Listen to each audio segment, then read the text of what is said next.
Nicholas. And a main character moment. Funny. I got a response from the Burnie City Council regarding my question, which I already, god damn, I already knew this. I actually gave it to somebody. One of these that's like 3 or 4 times thicker than that. That's got all this what you explained in it that you already received funding for 12 months ago. So you're not actually answering the question honestly.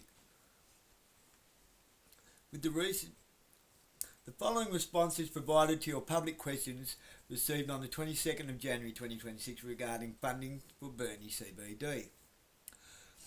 Question. With the recent announcement of $17.3 million of tax-funded Commonwealth money being granted to the Burnie CBD sustainability agenda, how much of this will benefit the people and how much of it will be spent on privately owned enterprise? Council received a grant of $17.3 million toward completing the first stages of the Burnie City Centre urban plan. Oh, we know that. That came in another round of funding. I'm talking about what you announced on New Year's Eve, which they know I'm talking about, but which is available online, and progress reports are provided periodically at the council agenda, including this agenda. Yeah, I know.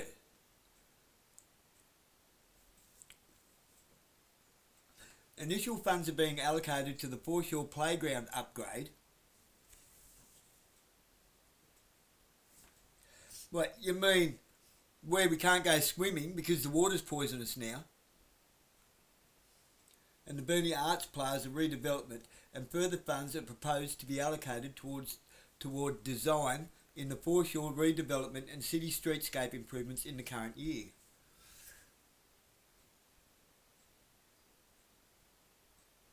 You already showed us a bunch of designs from some company in Melbourne. I can't remember the name of the company. That money was allocated for. A Julie G done the audit for. You know, the ones where you put trees in the road, in the car parks, up the sides of the street, every third car park, to grow in under the road and destroy the road so that we can't bring our cars into town anymore. That one. Short memories. Initial funds being...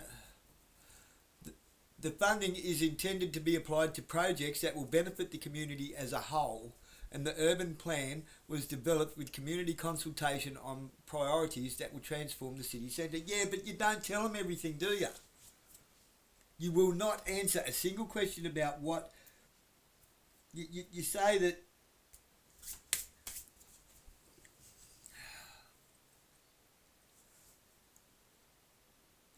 I specifically want to know what money's being put into digitisation of the city, because Councillor Simpson has already told me that Burnie is a prototype for a 15-minute digital smart city. She told me that to my face in Mount Street, down there, at election time, when I went down there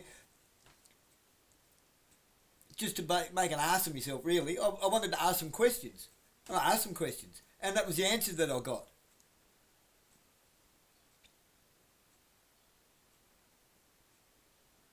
I said, it seems to me like they're building a 15-minute digital smart city here, Giovanna.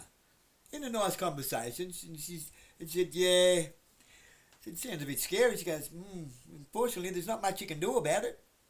That was the answer I got. She agreed, and then told me there's not much I can do about it.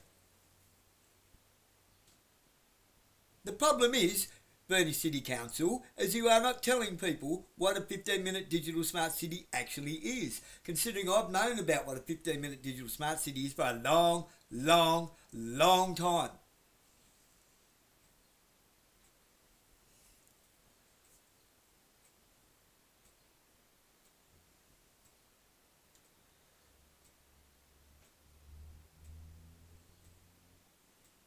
You know, somewhere around about the same time, when they realised that they couldn't hoodwink us with the mini ice age that we were supposed to get in the late 70s, which they kept writing about in Time magazine.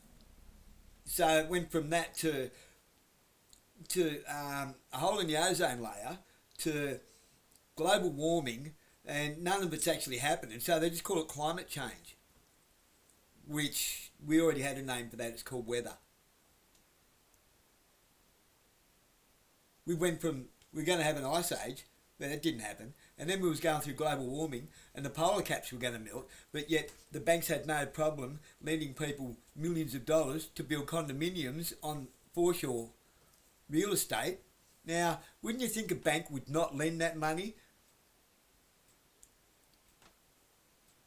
if the tides were really going to rise and take away all that land? Bad investment. Banks aren't fucking stupid. Al Gore, the big global warming fucking guru, he's got a multi-million-dollar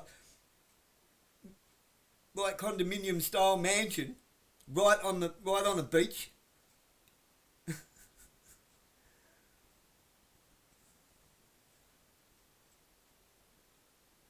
Like, seriously? This is all the shit under the Sustainable Development Program drawn up by the United Nations. Formerly Club of Rome. Well, it is the Club of Rome. The Club of Rome is the League of Nations. The Club of Rome is the United Nations. The Club of Rome is the Bilderberg Group. The Club of Rome is World Economic Forum. The Club of Rome. They will not answer a question honestly. And I asked, is any of this money for digital identification infrastructure to phase out private commerce and trading? No, the funding is intended to develop infrastructure that will help create a thriving city centre.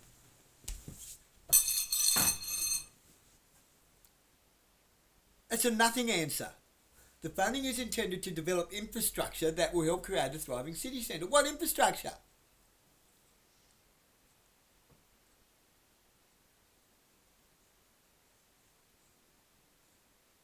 We already have the buildings. We already have everything there. The only thing it can be is for cameras, surveillance, and digitisation of our monetary system.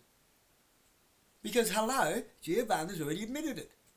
That's why they wouldn't let me ask that question. They rejected it. They rejected the question that I've already been given the answer to, because they don't want to tell you.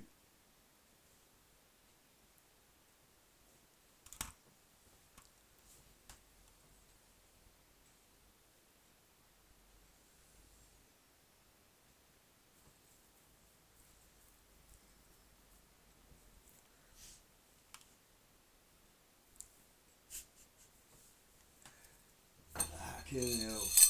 Eh? I'm glad I walked out, because I wouldn't have stood for listening to that. I would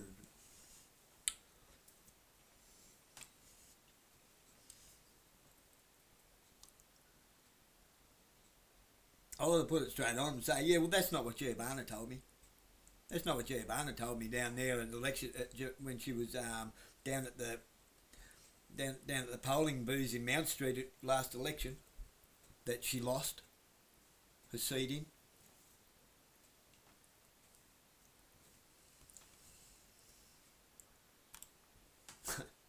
Anyway, everyone getting angry about it, because at the end of the day, like, you know, when they reject questions, it doesn't mean you didn't get to ask them. And I'll put it to you this way.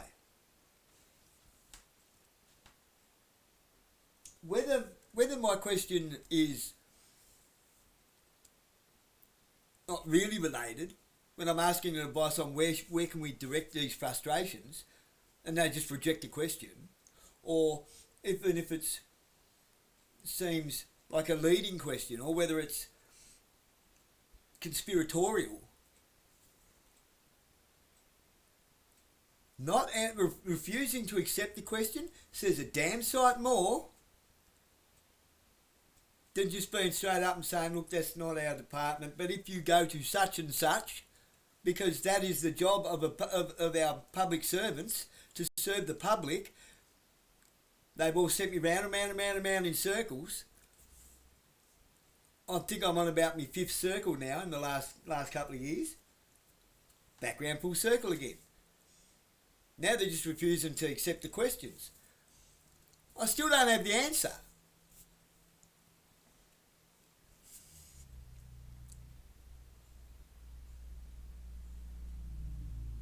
I know the answer, but you don't want to give it to me. You know that I know the answer. And you know that I know that you know that I know the answer. You know?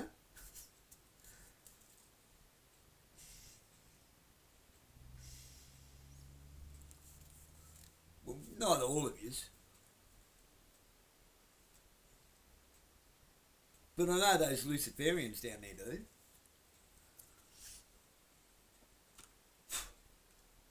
The ones doing their shady deals for each other.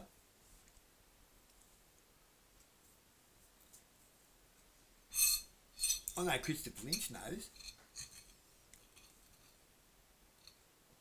I know Ms. Austin knows.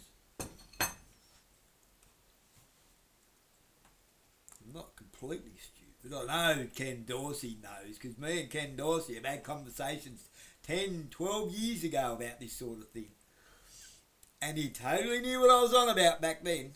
Back then he was running as a local member, and he wanted to legalise marijuana, and he was getting around with a ute with a giraffe and a fiberglass giraffe and what else, an elephant or something in the back of his ute. But one Ken Dorsey, he hadn't got his foot in council or anywhere at that point. He was just making a noise for himself. Just getting his foot in the door. I had a business then, he was one of my clients, and I think he thought that he was going to be able to get a leg up through me being a local business.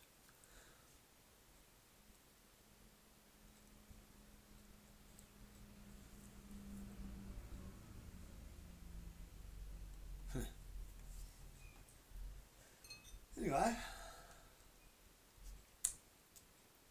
Oh, thanks for the finger today, mate. Appreciate it.